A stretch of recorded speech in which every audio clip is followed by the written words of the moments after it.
इस तरीके का अनोखा अभी हमें तो नहीं पता है कि कहीं हो। मट्टी के घर का आयु जो है वो 1000 बरस और सीमेंट और कंक्रीट के बने हुए मकान का आयु जो है वो 50 बरस है। समय लगा इसको बनाने में, काफी समय, धीरे धीरे बनता है ये।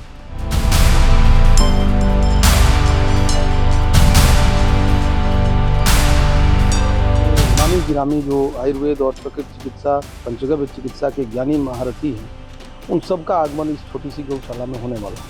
तो ये सब मट्टी से, गोबर मट्टी और उसमें सब मिश्रण बना करके उसी से बनाया गया।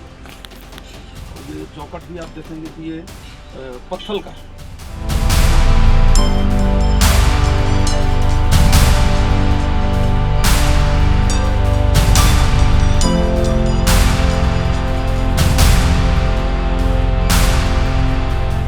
बिहार के गया में अनोखा झोपड़ा नुमान घर बनाया गया है। इस अनोखे झोपड़ी की खासियत ये है कि इसमें ईंट तो लगाई गई है, किंतु पानी और सीमेंट का तनिक भी उपयोग नहीं किया गया है।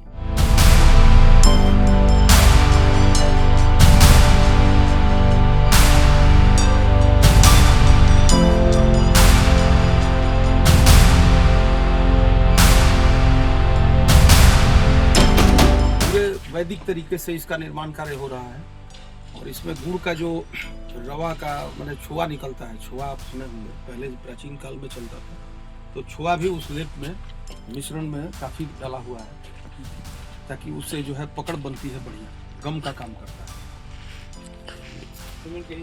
ना सीमेंट का इस्तेमाल नहीं। पूरा दीवार जो है प्लास्टर जो ये सब मट्टी से, गोबर मट्टी और उसमें सब मिश्रण बना करके उसी से बनाया हुआ है। और ये चौकट भी आप देखेंगे कि ये पत्थर का है।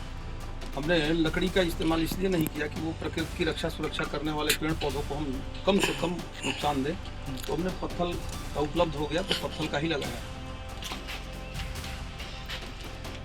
ये हमारा पंचकर्मा कक्ष है, तो इसमें पंचकर्मा का टेबल होगा और ये उसके लिए शौचालय की आवश्यकता होती है, क्योंकि जिस भी आदमी का पंचकर्मा का कार्य जब होने लगता है तो उसको शौच आदि के लिए और विरेचन वगैरह क्रिया करने के लिए उसको तुरंत जाना होता है, इसलिए इसकी व्यवस्था जगह पर होनी चाहिए लगने की।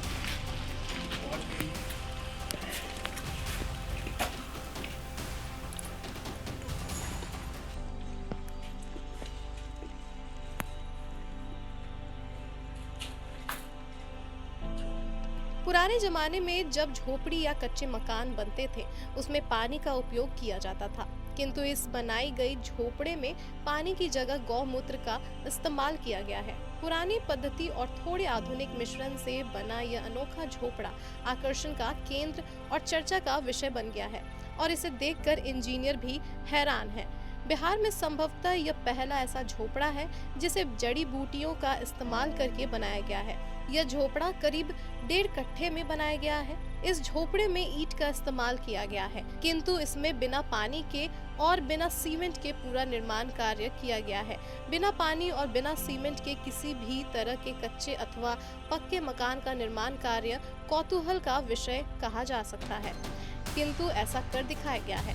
बता दें कि गया जिले के मटिहानी के बजेंद्र कुमार चौबे ने यह खास झोपड़ा बनाया है। करीब 1.5 घंटे की भूमि में झोपड़े का निर्माण किया गया। झोपड़ा लगभग बनकर तैयार हो गया है, थोड़े बहुत कार्य अभी बाकी है, किंतु यह झोपड़ा हर तरह से आकर्षण का केंद्र बन गया है। झोपड़े के निर्माण में ईंट का उपयोग जरूर किया गया है। झोपड़े के निर्माण में ईंट का उपयोग किया गया है, लेकिन आपको बता दें कि ईंट को जोड़ने में सीमेंट का उपयोग नहीं किया गया है। इसके अलावा पानी का भी उपयोग नहीं हुआ है।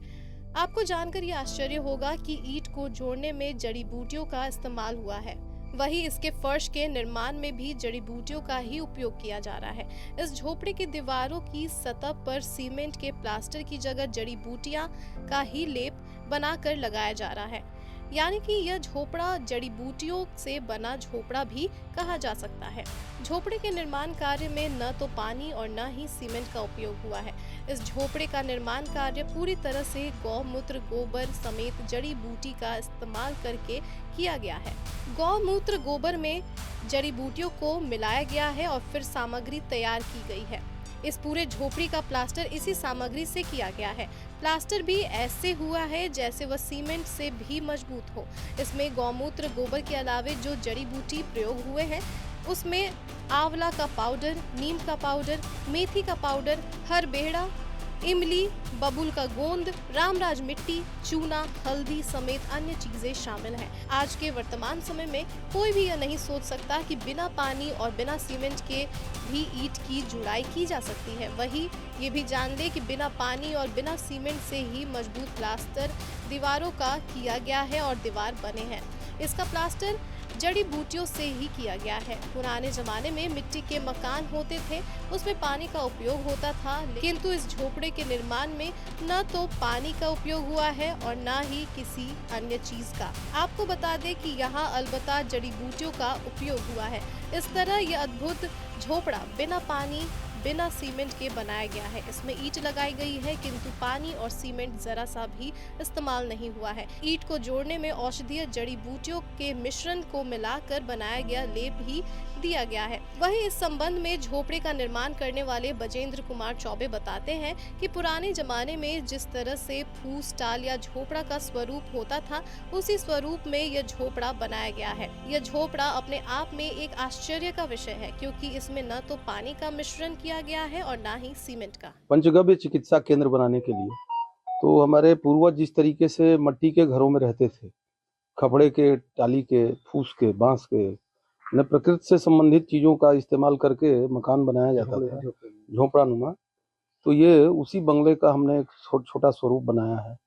और अभी अगले महीने के पहले या दूसरे सप्ताह में भारतवर्ष के हिमाचल प्रदेश से लेकर केरल तक के, भारतवर्ष नहीं अंतर्राष्ट्रीय ख्याति प्राप्त जो बड़े बड़े वैद्य हैं और ज्ञानी जन हैं हमारे ऋषि मुनि, तो वो मनुष्यों का यहाँ आगमन होगा और उनके ही सानिध्य में इसका उद्घाटन होगा। और जिसमें कि केरल से हमारे चिकित्सक भी रहेंगे, हिमाचल प्रदेश से वैद्य राजेश कपूर जी आएंगे, डॉक्टर जनार्दन पांडे जी आएंगे, केरला में पलक्कड़ में रहते हैं, वो बहुत बड़े आयुर्वैज्ञानिक हैं।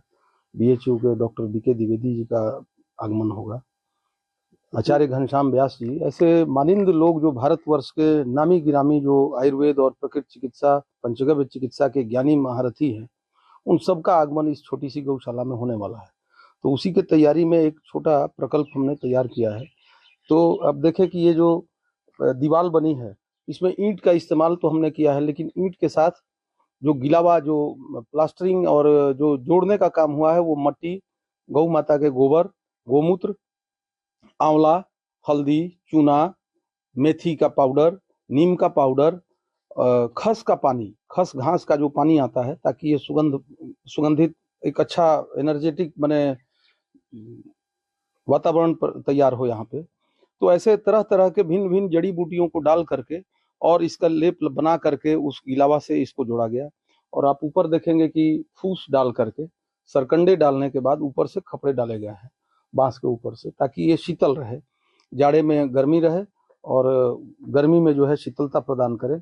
और यहाँ पे जो चिकित्सा की प्रणाली हमने सोची है, तो इस पृथ्वी पे सबसे अनादिकाल में सबसे पहली चिकित्सा की पद्धति जो थी वो पंचगव्य चिकित्सा ही थी, जो कि गौ माता से आधारित थी। तत्पश्चात जो है वो आयुर्वेद का आगमन हुआ और आयुर्वेद में फिर पंचकर्मा वगैरह चिकित्साएं आई, प्रकृति चिकित्सा आई। लेकिन प्रथम इस पृथ्वी पे पहली चिकित्सा जो है वो गौ माता के ही सानिध्य में होती थी, इसलिए गाय को चलता फिरता औषधालय कहा गया है। तो गाय के पंचगव्य से यहाँ पे हमारे जो पूर्वज प्राचीन काल में जिस तरीके से चिकित्सा पद्धति होती थी, क्योंकि अभी समाज के परिवेश में आप देखें कि हर एक प्राणी जो है, हर एक मनुष्य जो है वो रोगी हो गया है, जहर वाला जहरीला खाना खा के। और सबसे दुर्भाग्य की बात है कि भारत सरकार हो या बिहार सरकार हो और हमारे जो कृषि वैज्ञानिक हैं, हर एक विश्वविद्यालयों में, पंतनगर हो या जहां भी हो, तो वो कृषि के ऊपर कार्य कर रहे हैं, लेकिन बीजों के संवर्धन पे कार्य नहीं हो पा रहा है। ये दुखद बात है।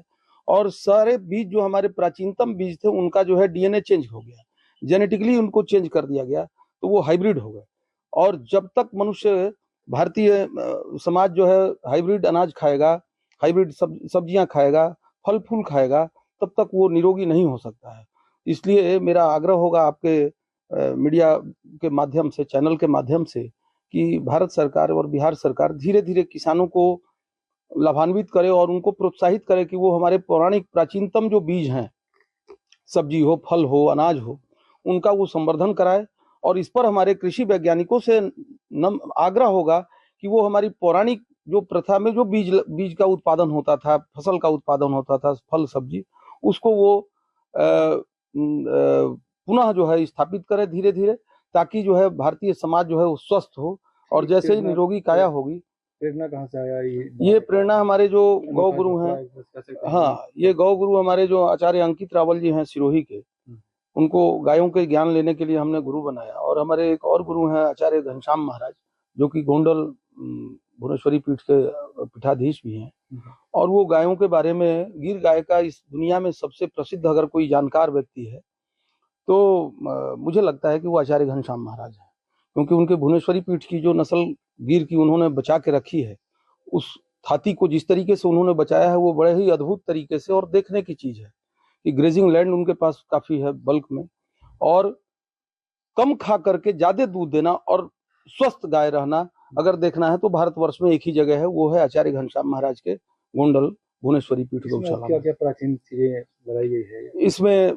कई जड़ी बूटियां जो है लेप में आप देख रहे हैं, ये जो लेप हुआ है इसमें आंवला है, नीम है, नीम का पाउडर है, मेथी पाउडर है, उसके बाद हरे बहेरा भी है, इसमें इमली का बीज का पाउडर डाला गया है, और बबूल का गोंद डाला गया है, चूना डाला हुआ है, रामराज मट्टी डाली गई है, और इस तरीके से गेरू थोड़ा सा डाला गया है मट्टी, और ऐसे कई चीजों को हमने मिश्रण बना करके धीरे धीरे, और गोमूत्र में ये सारे का जो मिश्रण बना, उसके जल के जगह हमने गोमूत्र का इस्तेमाल किया है, ताकि ये एंटीवायरस हो, हर समय एंटीवायरस रहे। टिकाऊ ये होता है। बिल्कुल बिल्कुल। ये इसकी मट्टी के घर का आयु जो है वो 1000 बरस है, और सीमेंट और कंक्रीट के बने हुए मकान का आयु जो है वो 50 बरस है।